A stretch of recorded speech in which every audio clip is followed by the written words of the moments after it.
You guys ready? You ready for the big moment? The big moment where Captain Quark rides in on a space horse thing and sacrifices himself to save everyone, and it's a big heroic scene, and we all clap, and then we cry, and then we want to die. I'm ready. I'm ready to go. I don't know if this will actually be the final episode or not.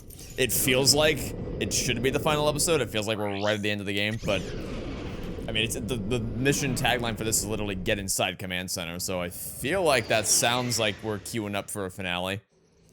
But I don't know. I've had those assumptions before and been totally off the mark. But I feel like I have a pretty good sense of when a game is nearing its conclusion.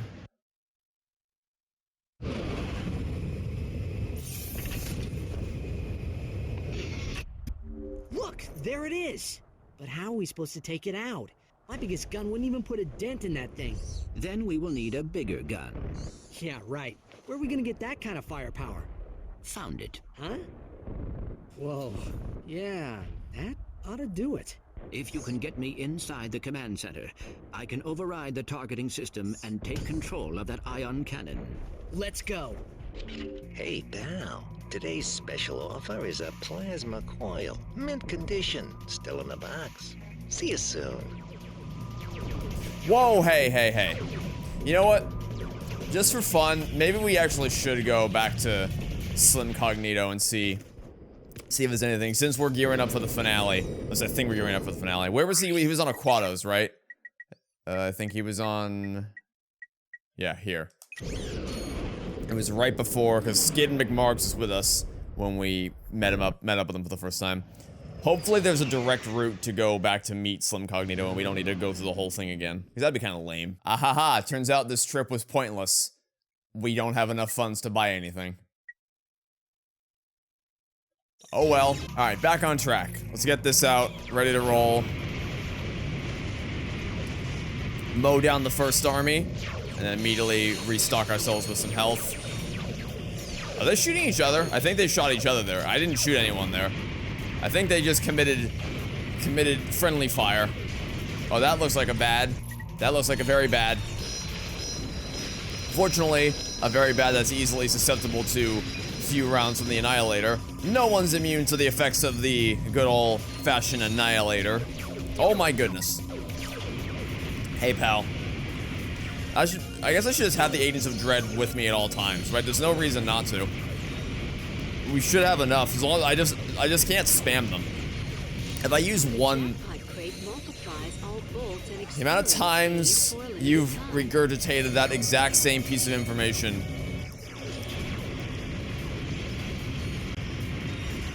Is this the... Whoa! I really gotta stop using that. The game cannot handle this many projectiles and explosions. It simply cannot. Either the game can't handle it or the cloud streaming can't handle it. I'm unsure which one is which. Anyway, mind letting me... Oh, okay, I just had to kill all the enemies. You know, these guys really annoy me. These guys don't react... A lot of enemies in this game don't react to being shot. Like, for the amount of... This game feels like it has way more weapon upgrades than any of the other ones we've played so far. And yet, in spite of how ostensibly powerful the weapons should be, it kind of feels like no one gives a shit. They not only... This weapon upgrade features a lock-on mod. That's nice. Not only do all the enemies have so much damage, it kind of doesn't matter how powerful your weapons are, but also, they don't even react. They don't act, like, dynamically react to the strength of your weapons. It's like you're just throwing tissues at them or something. It's really kind of strange. And annoying. Much like a lot of things in this game. Aha, bolt. See, I thought this was just the way I had to go, not the way that led to a titanium bolt. I got a titanium bolt. But that's not what I'm looking for the rest of the level. That's the play we're going after here is the level. I want more of the level. Do any of these gates open? No, it doesn't seem like it. Alright, maybe there's another way up there I could have gone that I missed. Let's check around. Oh, up here? Oh, literally right in front of me. See, I thought the goal was just to get over that gate. I completely missed the path directly in front of me the entire time. I hate these robots specifically. I'm just sick of seeing robots. Like, I get it. It's Dr. Nefarious is the villain. He wants to wipe out all organic life forms because he's racist against organic life forms, I guess. Very compelling motivation. I get why everything has to be robots, but also it's like really it's really boring. Like, there was way more enemy variety in the first 2 games. I guess one more so than 2, but 2 still had a decent amount of variety in the enemies that you fought against. And so they did bring this up in the developer commentary that I've been listening to periodically throughout the course of this LP. And they basically were very transparent about the fact that it was only done to cut corners. Well, at first they were like, it's we wanted to add more consistency to the enemies you fought in the game, and then they quickly corrected themselves, like, yeah, but we were hoping to save some time for the artists. It's like, yeah, that's the real reason why you did this. There was nothing. Consistency was not a goal for you at all when you made this choice. But they said that it would save time on designing a bunch of new enemies that could then be used in other parts of the game. And I'm like, I'm listening to that and I'm thinking, what other parts of the game? What part of this game received that extra polish? The answer, of course, is the multiplayer. Obviously, the multiplayer is what received the most amount of polish because, of course, it did. And the single-player campaign suffered tremendously as a result. Also, where am I going? What is this? Does the door want to open for me? Or do we have to find our own way around? Oh, I saw that. Alright, the music just jarringly shifted. Oh, by the way, I just thought of something. The way in which the warp pad was first marketed to us, that is not how the warp pad works at all. When it was first shown off in the cutscene, it made it look like you could just teleport around anywhere you wanted to. But you can't. You need to you can only teleport in very specific locations at very specific times. So that's not really, oh my Jesus, okay. Annihilator, please. It is really, like, I'm looking up, why? Oh my fucking god. I wanted to lock onto the big ship, but, even though I was looking up directly at said big ship, like, should you not react somewhat to your robots? Should electrifying you not cause something of a reaction in your animation? Like, even just the most minor of flinching? Anything to communicate to me that my weapon is doing something to you? I guess not. Like, I was trying to lock on to the big ship, looking directly at it, and the game just doesn't. It's really, really awkward to get this game to actually lock on. So when you can only lock onto a single target at once, making the game figure out what that single target is that you want to lock onto is a lot more trouble than it probably should be. I hate these guys. These might be the tankiest enemies in the entire game. Or maybe it just feels that way because they don't ever react to being shot by fucking anything. I have no idea. But it's certainly getting on my nerves, that's for damn sure. It is most certainly getting on my nerves. Quack-o-ray, quack-o-ray, quack-o-ray, quack-away. Never forget you have the quack-o-ray. It will bail you out of probably most situations against these guys. Because they don't really, they kind of just stand there and let you shoot them, which means I have ample time to lock onto them with the Quark-o-ray. These robots take about the same amount of Annihilator shots that the drop ships do, which is crazy. I don't know why these guys are so buffed, but they are, so we just gotta deal with it. Oh, another Titanfall mech's up ahead, and he's got a lot of really dangerous things. I'm not even gonna try turning you into a duck. I kind of want to see if I could, but I don't have the health to risk. Will it take one shot or two? It clearly only takes one hit, so that it was just broken before. It just wasn't working for some reason.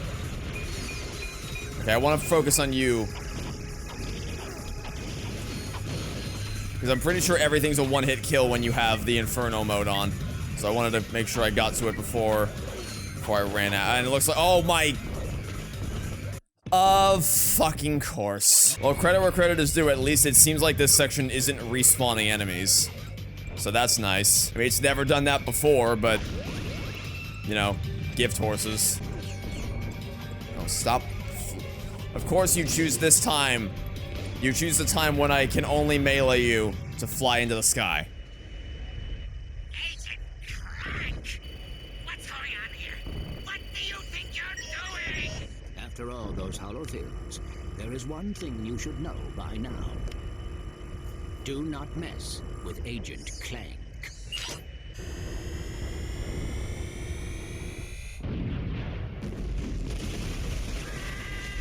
Incoming call from the Phoenix. Nice shooting, Clank. There's no telling how many lives you just saved. But we're not done yet. Huh? Al just finished decoding the data disk. Nefarious secretly constructed a second Biobliterator. A new model even more dangerous than the one you just destroyed. Where is it? Nefarious has a master control center on planet Mylon. We believe the last Biobliterator is there now, guarded by an entire robot army. Then we'd better get moving. Be careful, guys. This time, they know you're coming. So, the finale isn't even gonna be on Veldin? Then why even bring it up? That is so cheap. So the first game came full circle, how you started with Veldin, then you ended with Veldin. There was real personal stakes there, because that's not just where Ratchet began his adventure and where he's grown up his whole life. It's where you began your adventure. That was your humble beginnings in this world as much as it was his. So there was real, you felt a connection to want to protect Ratchet's home and save the day. But here they just had an offhanded mention of like, oh yeah, by the way, he's gonna kill Veldin. He's gonna destroy the planet that you love so much. And then the finale isn't even, it's like they want to have the stakes of the end of the first game, but they don't want to be like explicitly accused of copying the first game. So they just took they had a throwaway line of dialogue and then put the finale fight somewhere else. It's fine. But this is definitely the finale then. This is 100% going to be the final episode. If we're going to the command center.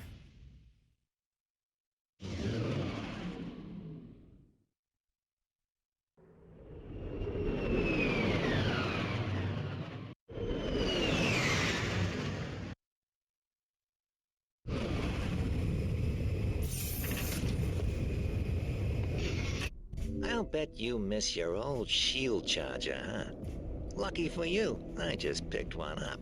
Come see me if you're interested. I don't have enough to buy any of your shit, Slim.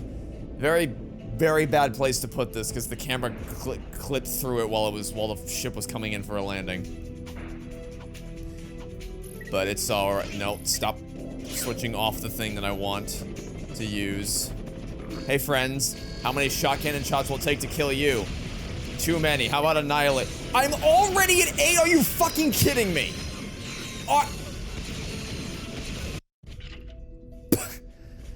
I don't know what I expected. Okay, fine. Fuck you then. Can I reach this from down here? No, I can't. So, alright, I guess we'll use the sniper then. We'll just snipe them to death. Okay. Really? Really? Really? It takes that many? Okay. Did that just knock off 40 of my health? I wasn't paying attention to how much health I had before, but I feel like I had at least 40. Did that seriously knock off that much fucking health? Alright, just chuck the mega turrets in there. And then I guess I'll lend suppressive fire from this thing. Oh my... Oh my god. Did anybody fucking test this? Anybody? Man, even just using the base sniper rifle causes the game to freak out. Put a hollow shield glove here. Throw some turrets into the mix. And then suppress fire with the annihilator. The hollow shield glove was immediately eviscerated, but that's okay. Is that more? No, those look like smaller fries. Yeah, those aren't the big boys. Those aren't the big boys. Those guys die in one shot? Yeah, one. No? Two? Okay, I guess it takes two. That's fine. Two is an acceptable amount of annihilator shots to withstand before you die. Instead of whatever the hell was going on with the other guys. Oh wait, this is a sloped wall? Yeah, this is a sloped wall. I really don't like the way the camera transitions whenever that happens. It feels very clunky the way it moves. It's kind of nauseating, honestly. It's a little disorienting.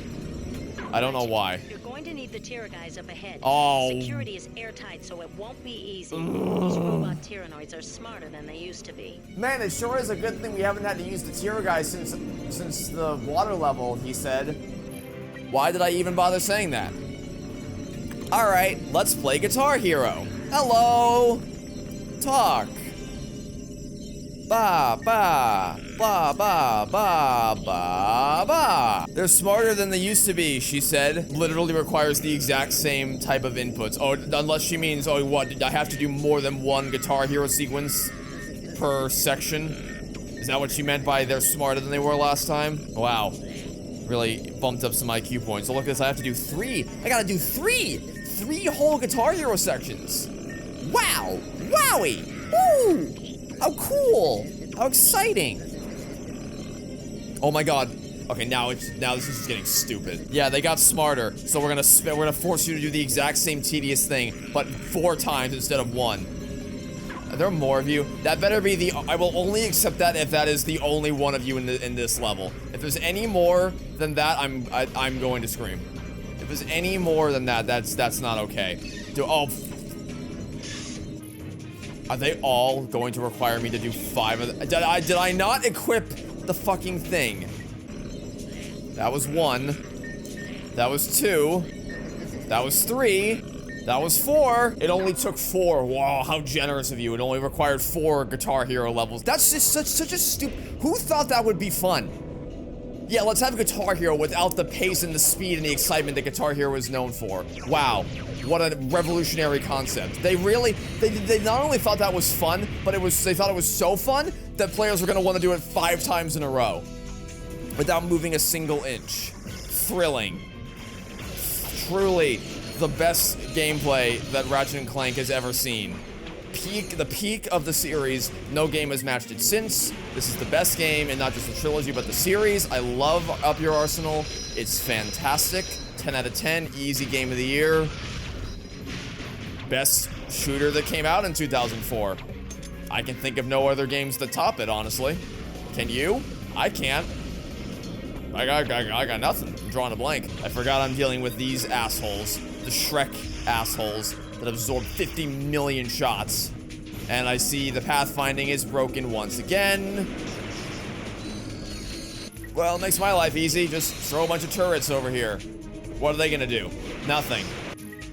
That's what they're gonna do. Meanwhile, I'm gonna do this. Get myself some cover. Like, what is... Oh, this game is such a joke. This game is an actual fucking joke. There.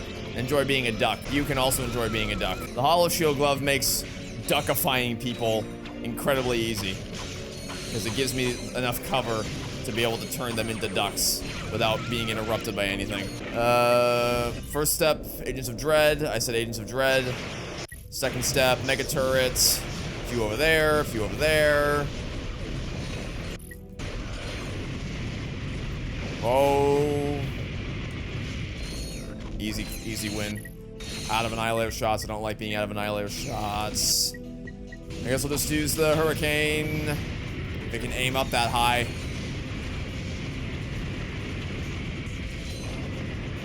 Alright, turret time. Let's hope those have a good enough angle to be able to shoot them. Because they are absorbing way too many hits. Alright, let's go, Hollow Shield Glove on the left. And then Flux Rifle. Gotta do this quickly. 1 shot. 2 shot. I guess that worked. Ooh. Alright, so here's, time for another tidbit of information. apparently the person who designed the hacker originally intended this to be way harder than it actually is in the finished product, and the higher-ups told him to make it easier and to add adaptive difficulty scaling. But he said that if you crouch, how do you crouch? Wait, hold on. There. If you crouch and then use the hacker, then it will unlock the original difficulty setting. I don't know if that's true. I don't even know if I did it correctly, but I would like the original difficulty setting. I would like to see what the true way to play this is considered to be. I also don't know if I'd even be able to tell the difference. I don't know if it just meant that it would remove the adaptive difficulty and that it wouldn't make it easier if you failed, or if it would actually just make it harder, like if it would unlock challenge mode or something. Either way, this is still a lot of fun. Love, love, love. For all this game's faults, I love, love, love. Legitimately, I adore the hacker minigame. Hacker minigame is awesome. That sounded sarcastic, but I promise you it wasn't. This is a fantastic minigame. Yeah, it might just be that crouching enables or disables the adaptive difficulty, which would only apply if I failed, which I haven't really failed this minigame all that many times, I don't think. So I guess I wouldn't have even noticed it was getting easier. I don't know. Okay, we're almost there. This is the last stage, I think. Yep, last stage. Last stage, and then we're home free. It seems like they're being very generous with how many green things they spawn, which you think would be the opposite of what would happen if I crouched upon activating this. Also, this game has a weird thing with, like, you can't... It doesn't know how to distinguish between the degree to which you push down a button. So, like, for instance, when I use the supercharged shot on the shot cannon, when I hold down circle to charge it up, it will always waste one shot because it doesn't know how to distinguish between a single button press and a sustained button press. It's the same thing for these things. So, yeah. Like, if I just tap it once to activate the thing, it treats that as if I'm also opening the weapon wheel, so I don't even know if that counted. Oh well, doesn't matter. Doesn't matter. Agents of Dread, turrets, and a bit of cover for good measure. Oh my good god, the damage output is fucking ridiculous. Absolutely fucking ridiculous. I know they give you a bunch of powerful stuff, like the Agents of Dread and the mini turret glove, but it still doesn't feel like it's... Where to attach the wrench to the bolt crank. It still doesn't feel like the difficulty is appropriately tuned for what you have available to you. Alright, where are we aiming this? Up to the thing in the middle, I assume? Was I not supposed to use this until afterwards? Or maybe that was what I needed to do and I just did it early. I get one into the right, and okay, I can walk up on this. Just wondering, like, wait, how am I gonna pull this one off? Answer, there's a walkable wall that I can access. Yeah, I really don't like that camera transition. It makes me feel, even if for only a brief moment, it makes me feel motion sick, which is strange. Oh my god, I don't know what, I cannot articulate why it makes me feel that way, but something about the way in which the camera sways back and forth is so disorienting to me. Oh, more big boys, huh? More big boys, which means you better give me a shot. What the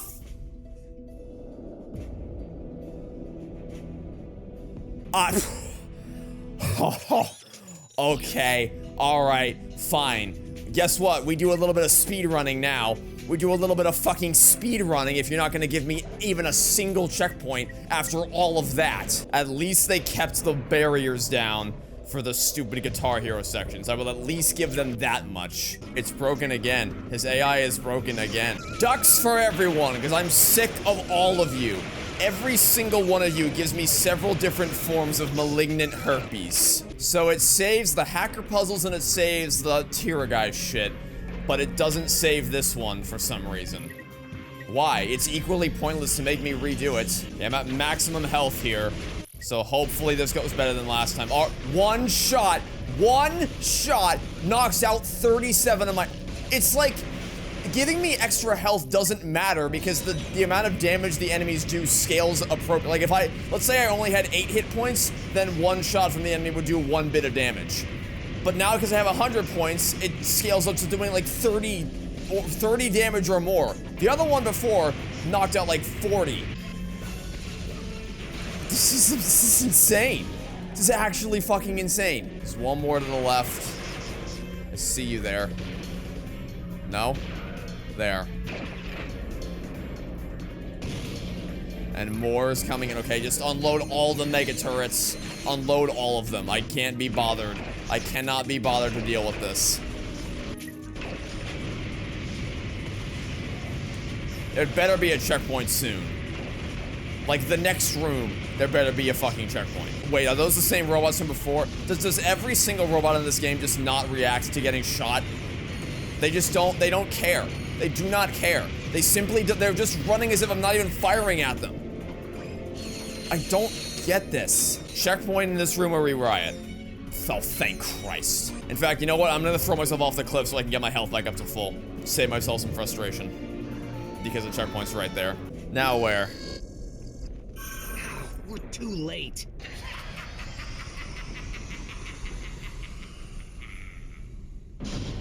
Get in!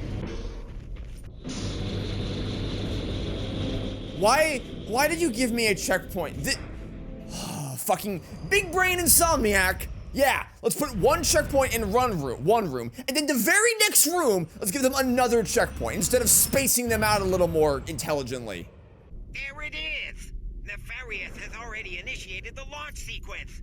If that thing gets into space, Velden won't have a chance. That's not gonna happen.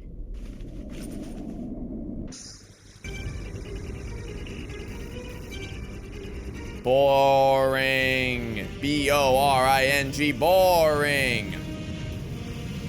So was that just the end of the, are we doing boss fight stuff now? Is it time for the final boss? So You again? You will pay for your insolence, you miserable rodent. You'll regret. Sorry, Nefarious. Your flight's been canceled. Lawrence! Lawrence! Lawrence! How can I be of assistance? Annihilate him! Just kidding. You've reached my holographic voicemail. Leave your name and a brief message. Ta-ta. Fine. I'll do it myself. oh shit, he's bigger than I thought he was. He's a lot bigger than I thought he was. So, let me get this straight. There are 0 checkpoints throughout. The only checkpoint in that level is at the fucking end of it, right before you fight the boss. And then, like, it just... So basically it has no checkpoints then, is what... okay. Sure. If that was the whole final level, that was actually kind of underwhelming. Like, it took forever because I had to redo it, so that wasn't great. But the level itself...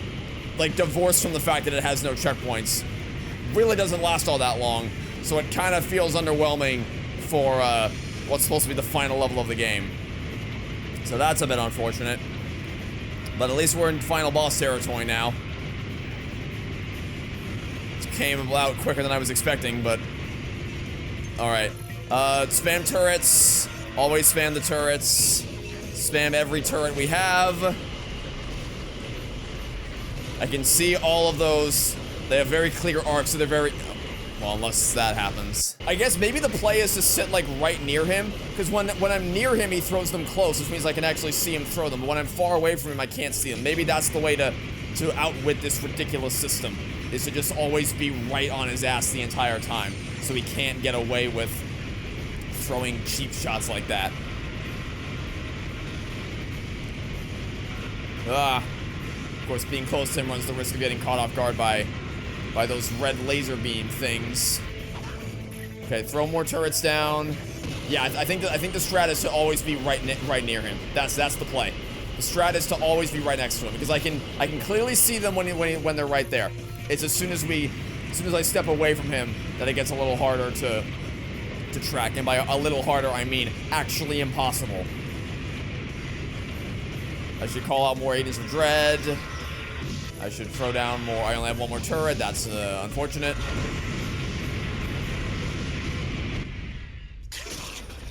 I am defeated.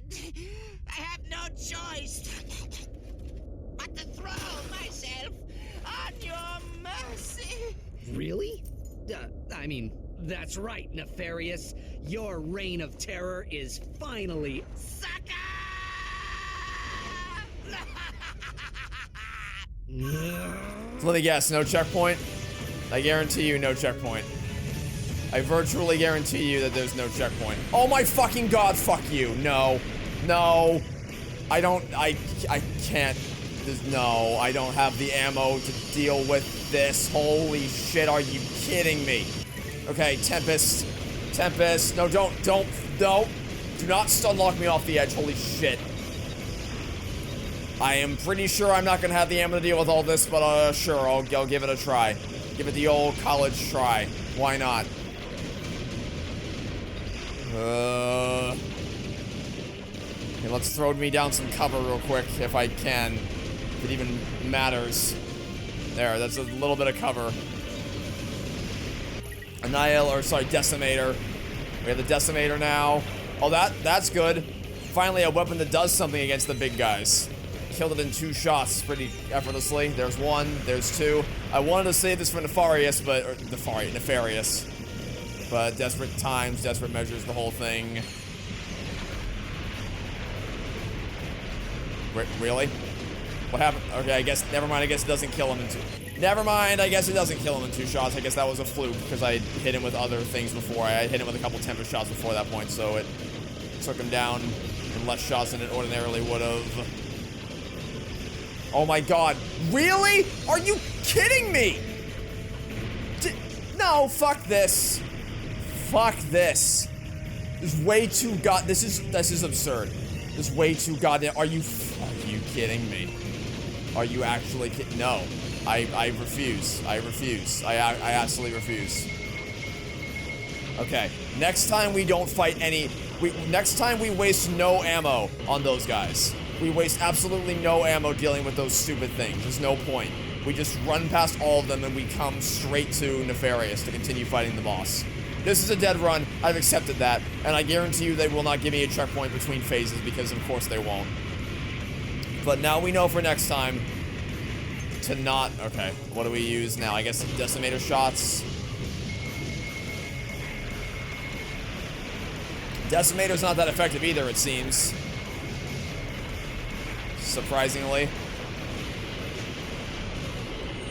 Oh, shit, I didn't time that properly.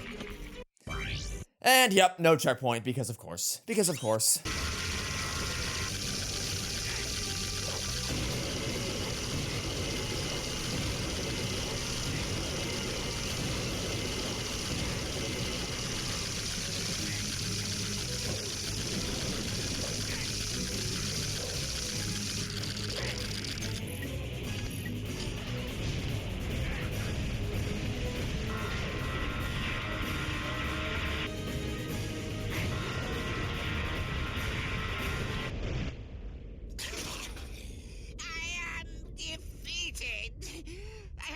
Choice but to throw myself.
Yeah, I think if you just stand right in front of him, he can't do anything to you.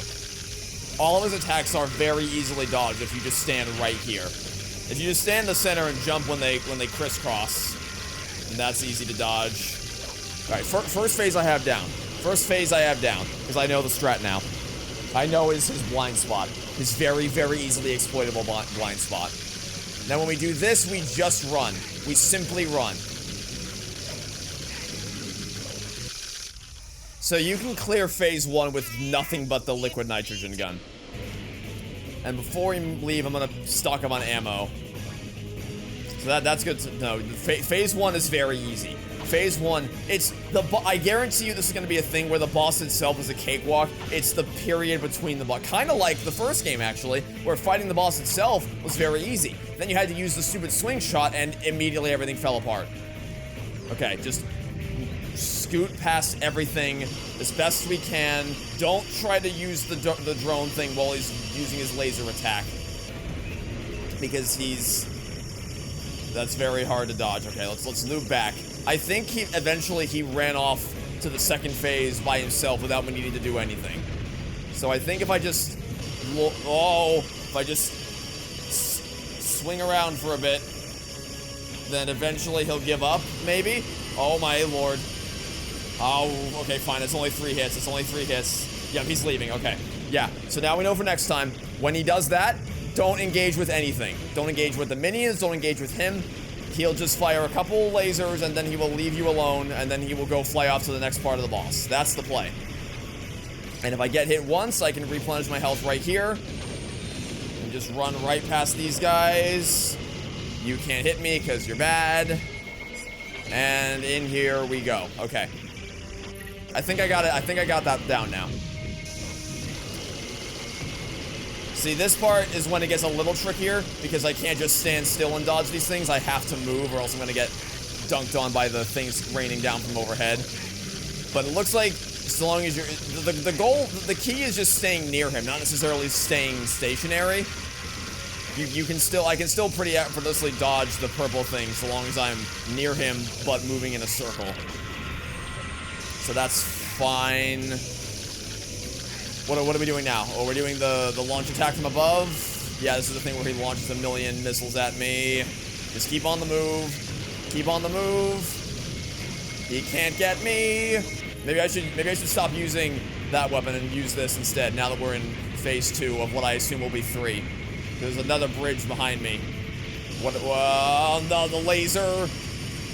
Laser's fine. Laser can't outrun me as long as I keep moving. Oh, but then he does that. Then he does that. We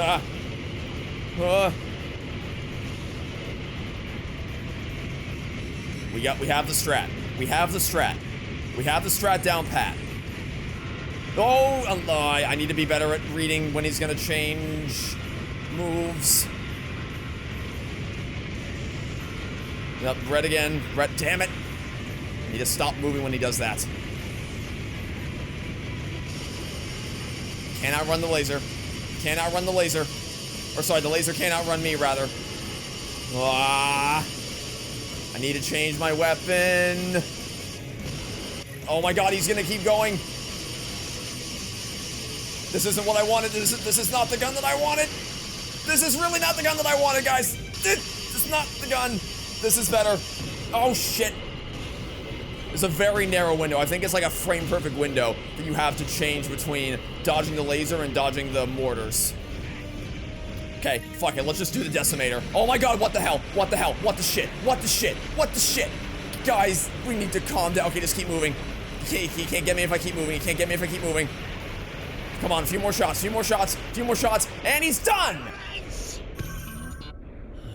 Is this important, sir? It's almost time for my solo. Begin the transformation! I call it Base Odyssey. Now, Lawrence! If you insist.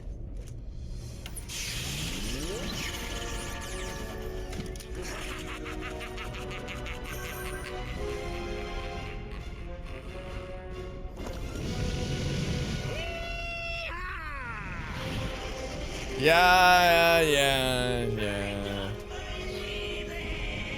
Leave it to Oh shit, we're not done. We're not done.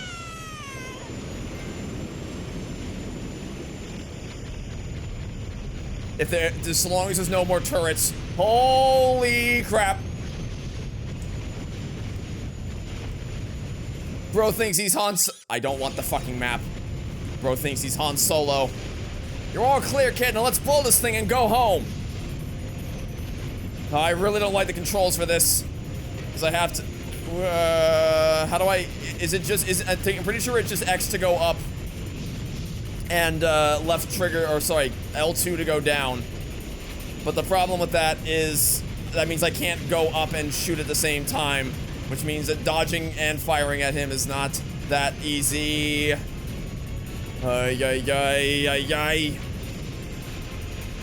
Anyway, I'm at least the stupid Quark redemption, which of course we knew was going to happen eventually. At least we get this cool section. Oh, yep, and then that happens. Oh! But I live? I mean, I live, but like, to what end? Like, I can't do anything against him from here. Yeah, okay. Thank goodness they put a checkpoint here. Okay, turns out you can also use R1 to fire missiles at him. So that alleviates the problem of... That actually would have been easier, or would have made... Oh, well. At least we almost got him that time. We almost got him that time. Now, and I think the reason we almost got him that time is because I now know how to use the controls. And yeah, he's just gonna launch missiles at me until I die. So I'll make life easier for him. Now that I know the best way to fly the ship, I've been flying the ship wrong all game. I thought the only way to fire was circle, but now I can use R1. Which means I can actually go up and down without needing to... Who would use circle in that case? Like, why would you ever use circle? It's just impossible to go up and shoot at the same time. Yeah, Quark's redemption may be lame and groan-inducing, but they do kind of make up for it. I wonder if they were self-aware that it was going to be kind of lame and groan-inducing, and then they gave you this awesome robot fight to make up for the fact that that was the way that was going. Also, maybe I should be focusing on the surrounding ships to make life easier for tackling you, or maybe not. I don't know. I don't know. At least there's none of those stupid turrets that I have to contend with here. Oh, Jesus Christ. Is there any way to attack him without the use of the ship? Also, is there, like, let me drive around for a bit. Is there, like, anything else that I can... There's gotta be something. Let me explore the level a little bit. I don't know why they bother keeping me alive. There's gotta be something here that I can do. Oh, is that a second ship? Oh, okay. Never mind. Never mind. There is a second ship. Okay. Now I get it. Now, I was gonna say, it seems completely impossible to do this in one shot. Do this with only one ship. Now I get it. Now it makes sense. Now I understand. Okay. That makes this all make much more sense. There we are. That's what I was missing. Oh, the humiliation! Defeated by squishes! Oh, I'll never live this down! Reactor detonation in 60 seconds. Lawrence, engage the teleporter. Would you care to specify a destination, sir? Who cares? Just get us out of here. What? That wasn't even close to 60 seconds! We're live from the star-studded premiere of the latest Holo film in the Secret Agent Clank series. The atmosphere is positively electric as thousands of fanatical fans clamor for a glimpse of their favorite celebrities.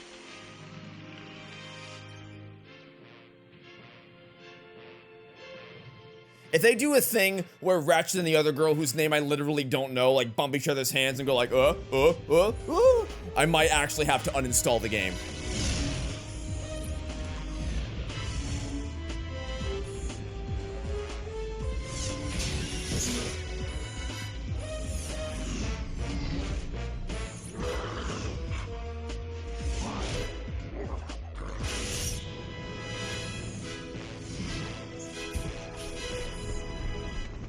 Agent Clank. It seems your luck has finally run out. The time has come to say goodbye. Your tricks won't do you any good this time, Agent Clank. I have been waiting for this moment a long time, and now I am going to blow you into a million pieces! Get this thing off me!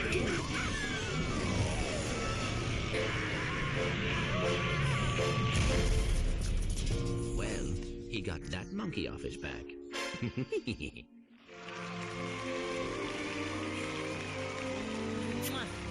Who are you? Who the fuck are you? I don't know who you are. I know nothing about you. Why are they so, like, where did they come from?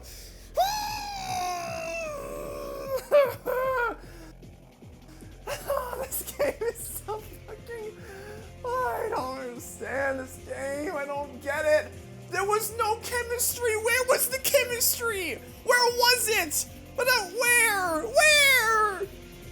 Where was that coming from? We just stumbled onto the ship one day. And then out of nowhere, she just came in for the kiss. Is she even gonna be in the next game? Probably. It'd be really funny if she wasn't. It'd be really, really funny if she wasn't. But to my knowledge, she wasn't in Rift Apart, so clearly something happened. I don't know if they realized that they have no chemistry or what, but it's... Okay. Well, that was Ratchet and Clank Up Your Arsenal. I don't think it's even a question that that was by far the worst game in the trilogy. It's like, I don't even... So... First glaring problem is that this game was nowhere near as open-ended as the first two were. Like, they were so linear. The first two games, both, but you drop into a level, and there's 2, sometimes even 3 different paths you could take, different stories to explore, different quests to complete, and then in this game, it's mainly just one route for each. I mean, there were exceptions, of course, to those linear levels, but it was mainly just the one exception, Planet Dax, and that was pretty much it. And like, even if some levels are still equivalent in terms of the amount of content they offer, in that rather than giving you multiple different choices for which objectives to complete first, it would just present those objectives to you in a linear fashion. It's still much better when said content is delineated and the player like is allowed to choose between which way they go first. And it just doesn't feel, it doesn't have the same vibe as, like, the first game had a really good sense of mystery and exploration to it, because not every objective was story driven, so there was a really a good sense of discovery that you had, because like the whole idea was that you and Ratchet and Clank are going around the universe doing their thing on just a ragtag group of unlikely friends thrown together to save the universe in a scheme and plot that's far greater than the scope of themselves. And you feel that when you're exploring these vast, wide open, unknown planets, and there would be optional routes that you could go down that would have nothing to do with the main story, but that would unlock access to entirely new planets. It felt like a really big adventure. But here, because you're doing Galactic Ranger missions, you're not exploring anything. You're either doing all of the quote-unquote optional stuff that you can do is either you're farming for bolts, or you're doing wave defense, or in the case of planets like Iridia and Tyrannosa, you're just... That was the most mindless thing in the world. You're just checking off boxes on a mini-map. Like, go here, go to this turret, go to that turret. There's no sense of wonder in that. There's no sense of adventure. It's literally just, you're part of a military commander team, and you're getting the mission done. You're not exploring, you're not adventuring, it's not the same thing. And then even if you just, because you could say, well, okay, but that was the vibe that Ratchet 1 was going for. This is what Ratchet 3 is going for. So, you got to take it for what it is. Okay, fine. Let's take it for what it is. Ratchet's Holostar level, completely pointless. We did a loop and then nothing came of it. The whole idea I thought was going to be that we're going to chase down Clank and save him from Nefarious. Nope. That's not what happened. We ran around the entirety of Holostar Studios, accomplished nothing, came back to our ship, and then Clunk was there. Which, by the way, Clunk was... no, I'm not gonna... We'll save that for when we talk about the story. We're not gonna shit on Clunk just yet. We won't do that. We'll save it for later. But speaking of Clank, his sections, they all had the same. I bet they thought they were really clever with the whole banana thing, because they thought they were making players think they were clever. I was just annoyed. Every single level had the exact same. They probably, like, they teach you, they explicitly tell you how to use the banana mechanic the first time you use it, and then you have to do the exact same thing for every elevator, for every searchlight, every button. Everything has the exact same solution. So you're supposed to feel clever, I guess. I don't. I just felt annoyed and pandered to and condescended. And some levels were just, like, actually worthless. Like, remember that throwaway purple tube thing that led up to the boss, the robot? I already forgot her name. Courtney, is that her name? Whatever the robot lady's voice was. Just that whole level was so, I can't even believe that was a proper level. That's the rotating cylindrical purple tube thing full of electricity.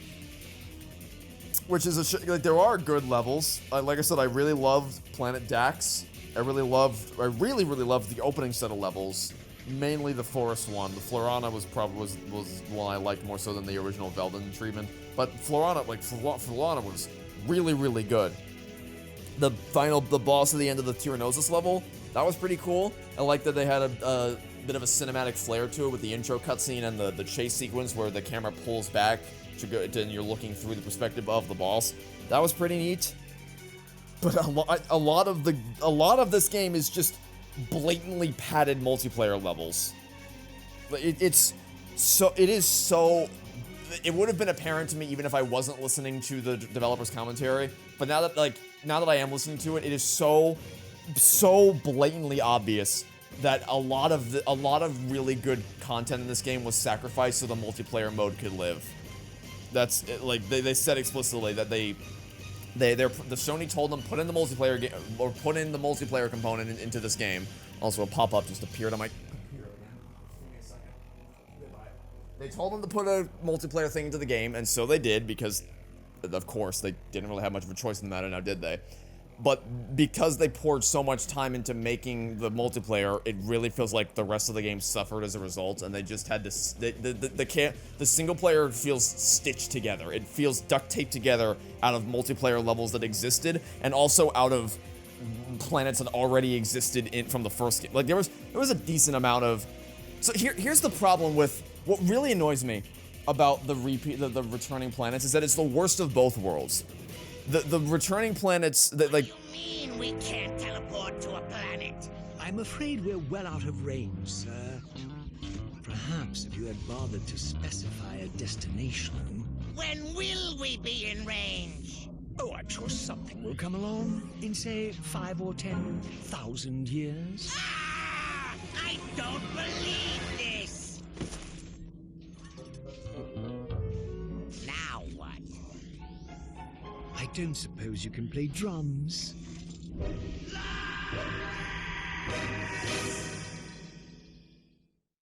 I'll give the game this. It's funny. It's a very funny game. It might be the funniest game in the trilogy. I will give it that much. From a comedic perspective, the writing is top notch. The writing for the rest of the story is something I'll talk about in a little bit because I'm still ranting about how crap the level design is. So the worst of both worlds. By bringing back planets from the previous games, you are they're cutting corners because they're saving time on designing a new planet, but also the planets that they're claiming to bring back are in no way representative of the levels that they're trying to milk nostalgia from. Like, the worst examples of that are Rilgar and Iridia. Because the multiplayer stuff isn't optional there. For some parts of this game, you can skip the multiplayer stuff if you really want to. But for Rilgar and Iridia, and I know like the planets themselves being optional is one thing. I mean, in terms of like if you go to the planet, some planets have a main level and then you have the optional multiplayer stuff to the side. But for those planets, it's the whole level is just the multiplayer maps. That's it. There's nothing else to it besides the multiplayer stuff. And at first, I liked that the multiplayer stuff was still in keeping with the core gameplay loop. But I realized pretty quickly that the problem with that is that it got stale really. Like, I thought that it was cool that the bonus stuff was in keeping with the core gameplay loop, so it felt more consistent. But then that got stale really, really quickly. I missed the hoverboard races. I missed the grind rail sections. I missed the space combat. I know that sounds weird because the space combat was ass in 2, but it doesn't mean that it doesn't mean that it had to be ass for 3. Like there was just a lot more variety in terms of what the game offered from a gameplay perspective compared to what this game offered.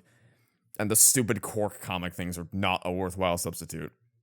I've seen people say that when they were playing the multiplayer levels in this game, like, man, I feel like a military commander. I feel like I'm a strategist leading a team to victory. Cool. I don't. Wanna know why? Because I never did shit to help me. I just felt like a chump. They were dreadful at guarding me or guarding the objective. There was one on Iridia. I activated the first turret, and then they just stayed by. They're like, oh, we'll stay back here, you know, in case they try to attack this turret. Yeah. Like, just because they bitched out of combat every single time, and I had to do all the legwork. I didn't feel like a commander doing all the work by myself while my teammates did fuck all. And I was getting so sick. I got so sick of that dynamic.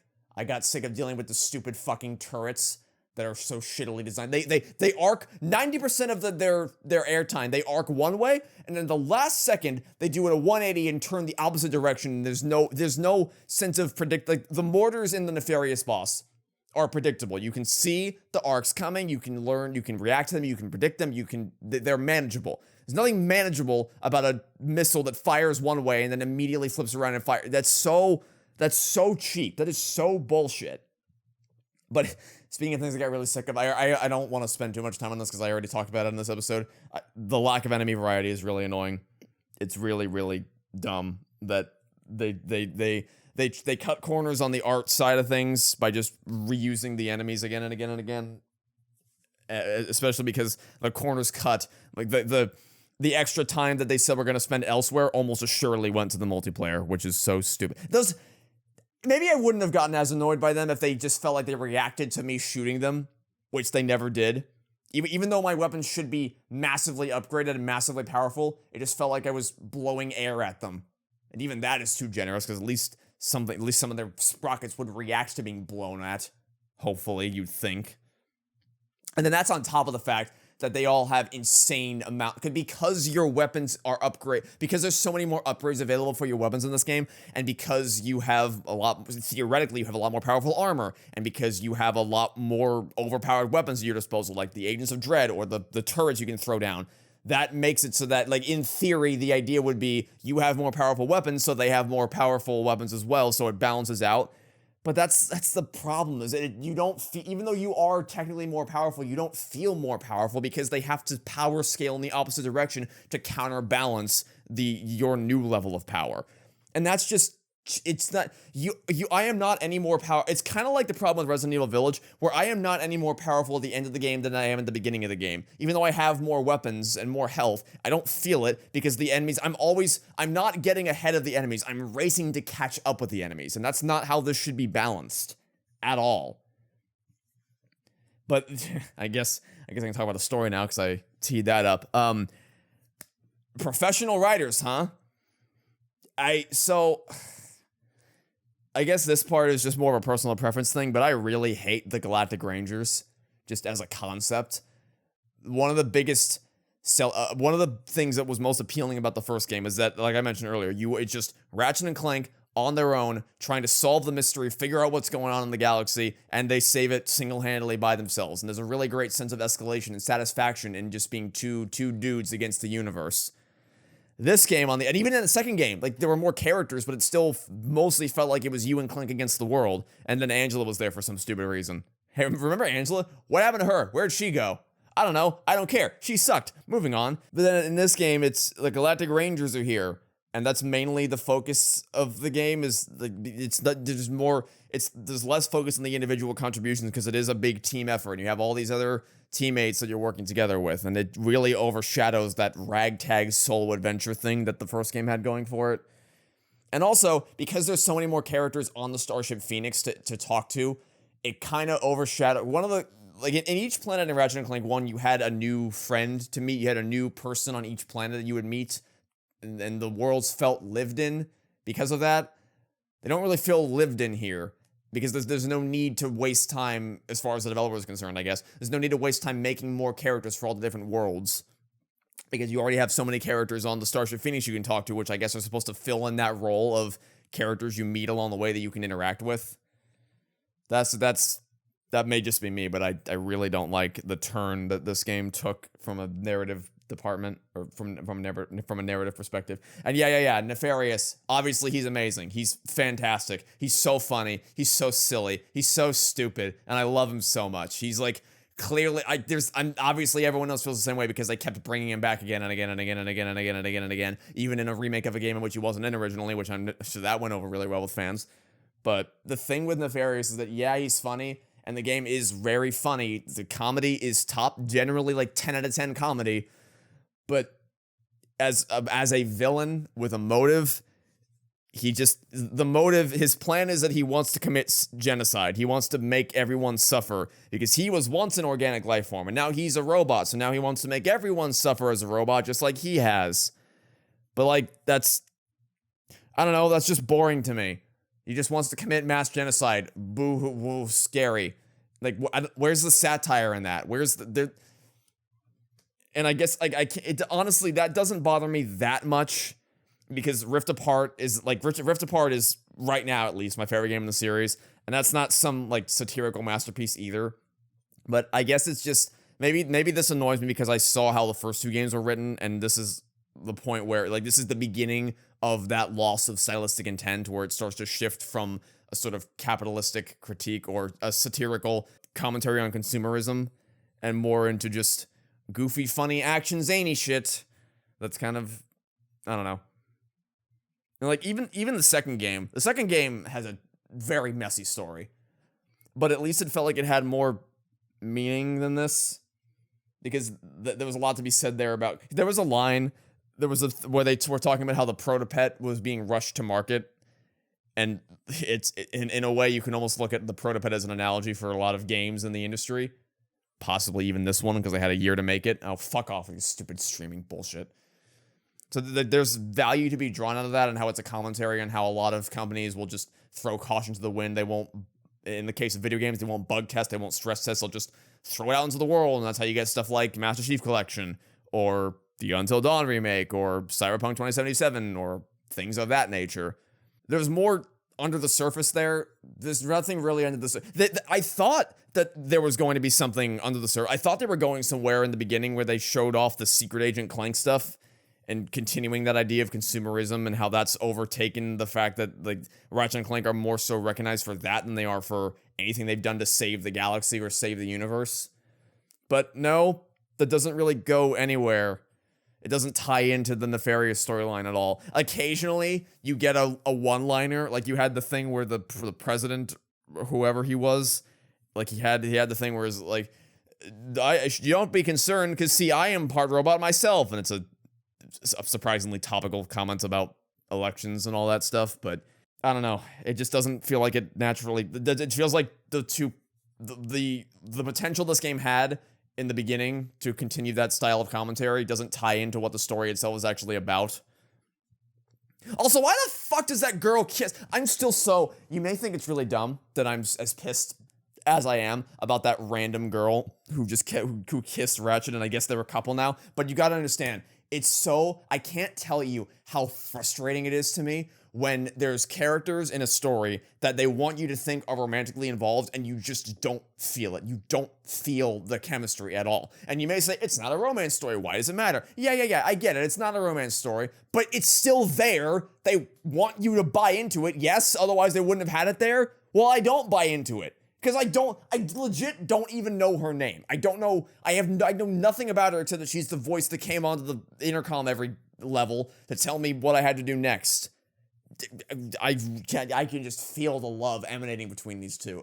And it's just, one of the things I really appreciate about Rift Apart is that they didn't try to force a stupid romance thing between Ratchet and Rivet. They never even tried. They never even flirted with the concepts. They are teammates, they are allies, they are friends. They are not romantically involved. And that's amazing, because it is so unbelievably frustrating to me that in a lot of stories, not so much anymore, but at least this used to be a big problem, where if there was ever a story where they had a male character and a female character, if they were even remotely involved with each other in any way beyond the most professional of stoic conversations, then everyone would be like, gotta get them together. They must be boyfriend and girlfriend, right? You can't just have people of the opposite sex just be friends. No. That's boring. People don't like that. We gotta force a romance in any way we can, even if it makes no sense at all, and it is not in any way earned. We gotta force it in. Oh, also, by the way, if there were ever two characters in a story who are gay and getting romantically involved, well, now you're just pushing propaganda. Now you're just forcing something on the audience. Don't look at all the countless straight romances in history that are not in any way earned and do not have even the slightest amount of chemistry. Don't think about any of those. No. Those don't exist. Maybe it's less so that this game in particular did anything particularly offensive. It's just maybe just a microcosm of a wider issue I have with storytelling. But like, holy shit, that really got under my skin. Oh, and Clunk. Can we talk about Clunk? What a stupid. There are so many ways in which he could have killed Ratchet immediately. Which, like, obviously Nefarious wanted to kill Ratchet. That's so very obviously what he wanted to do. But he never did it. Even though he could have done it in way better ways. And then we have the boss against Clunk, which is just... If you could have turned into Giant Clunk the whole time, but you didn't because you're stupid. And then it's a linear train. He jumps back and forth across the train. And he never really poses much of a threat, even when the second train rolls up. And it's just... boring. Boring. I love how in the first game, it wasn't professionally written. It was just people coming up with whatever they thought would be funny, whatever they thought would be interesting, whatever they thought would be emotionally compelling. And they apparently accidentally wrote a better story there than they did here, in the same way that they accidentally made a better level here. Though that is so... I don't know whether to find that more annoying or hilarious.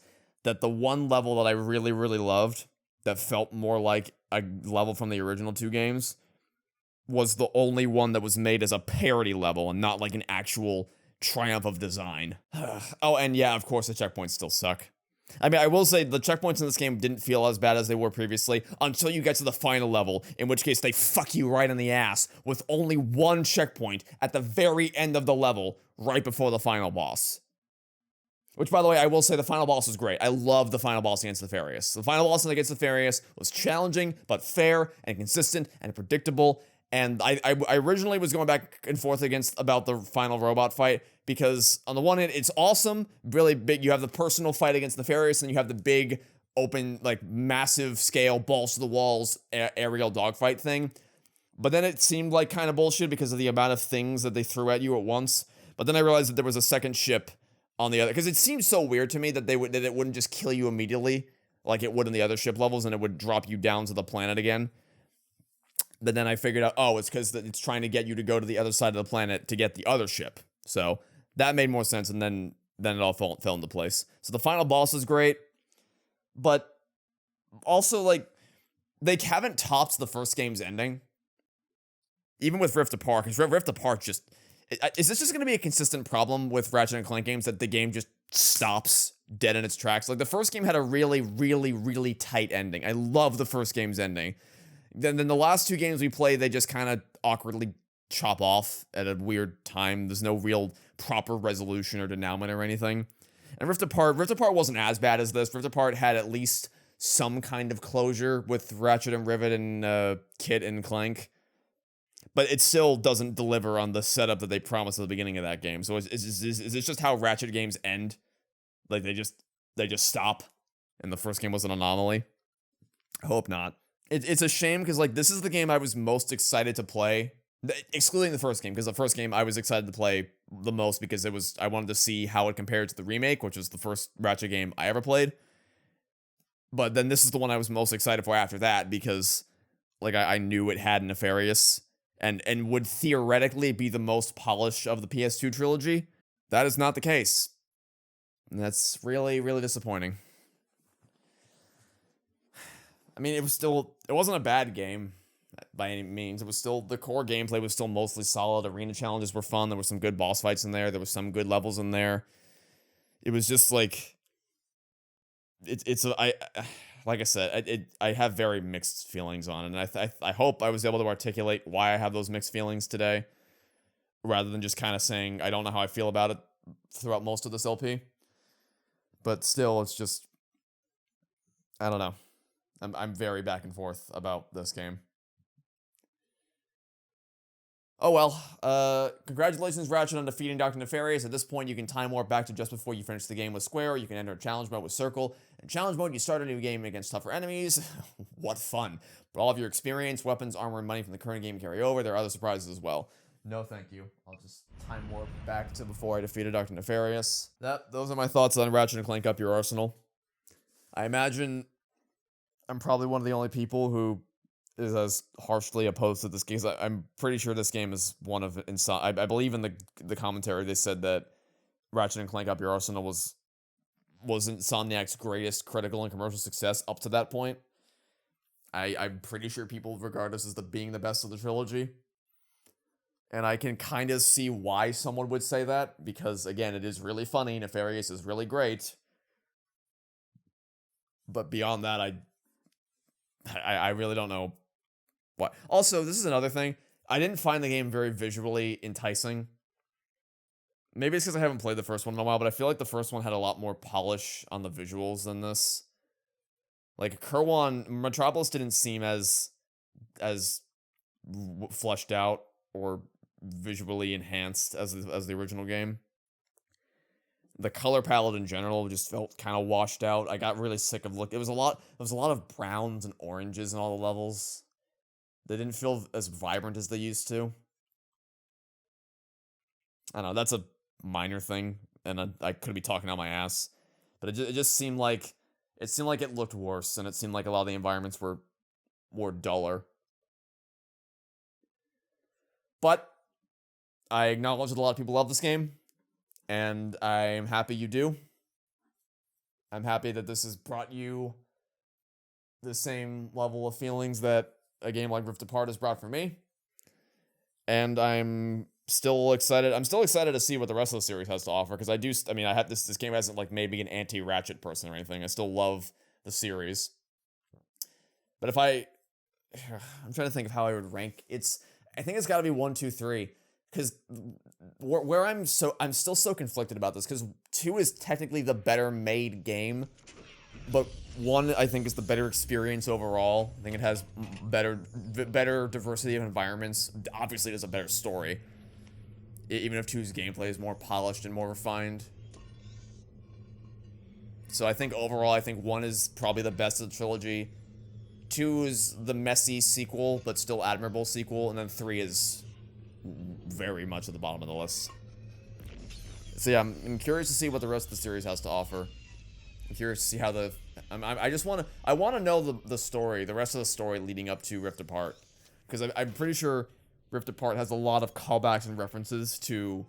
I remember thinking when I was playing that game for the first time that for as much as I loved playing it for the first time, it would have had a way stronger. I could tell it would have had a way stronger impact on someone if they were familiar with the rest of the series, because there was a lot of stuff that I just didn't recognize. Some stuff I could tell were supposed to be references that I just didn't know, and some stuff I just was completely unaware that it was supposed to reference something from the past. And I think I will wrap it up there.